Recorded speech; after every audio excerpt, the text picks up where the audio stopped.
যে কোনো একটা ধর। হাতের ভিতর কি আছে? বাবা ধর না।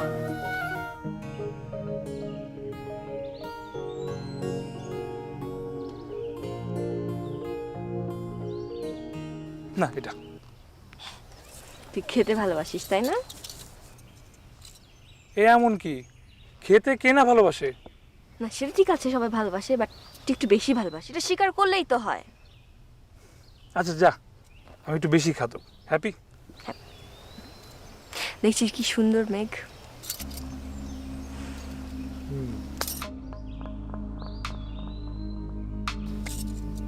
হ্যালো ম্যাডাম, আমি সিএসএস স্টুডেন্ট, বাংলার না।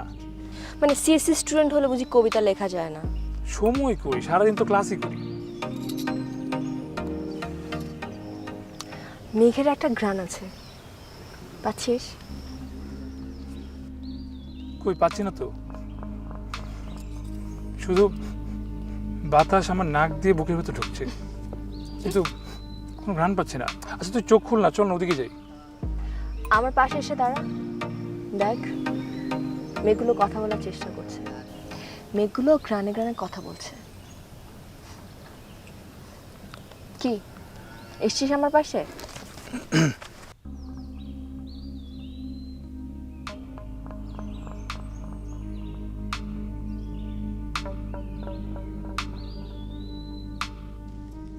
Hello, microphone testing 1 2 3। হ্যালো, ভয় পাবেন না, আপনি এখন ভূপৃষ্ঠ থেকে 72 কিলোমিটার উপরে মেঘেদের দেশে।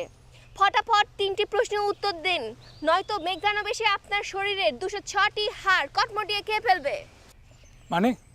মানে আপনার প্রথম প্রশ্ন, কোরবান আলীর 10টি আম গাছ ছিল, 2টি আম গাছ গরু খেয়ে ফেললো, 3টি আম গাছ এলাকার গুন্ডারা এসে হেলিকপ্টার দিয়ে উঠিয়ে নিয়ে গেল, আর 1টি আম গাছ পোকারা খেয়ে ফেললো। মালির অনেক মন খারাপ হলো। কিন্তু কোরবান আলীর কয়টা আম গাছ আছে এটা আমি জেনে কি করবো? আমি তোকে চিনিও না। ওফ, আমার প্রশ্ন এখনো শেষ হয়নি। এখন বলুন, কোরবান আলীর মোট কতটি আম গাছ ছিল?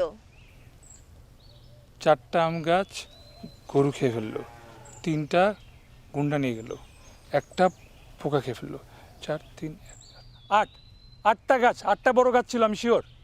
আপনি ভুল উত্তর দিয়েছেন। মেঘদানব আপনার চলনের উপর নিষেধাজ্ঞা জারি করেছে, আপনি এখন নড়তে পারবেন না। আমাকে কঠিন প্রশ্ন করে বিব্রত করা হচ্ছে, আশা করি পরেরটা একটু সহজ হবে। ওকে ঠিক আছে, আপনার দ্বিতীয় প্রশ্ন, বাংলাদেশের রাজধানীর নাম কি? এটা তো অনেক সহজ, ঢাকা। উত্তর সঠিক হয়েছে, মেঘদানব আপনাকে ক্ষমা করলো। এই মেঘদানব তোকে ছাড়বে না কিন্তু।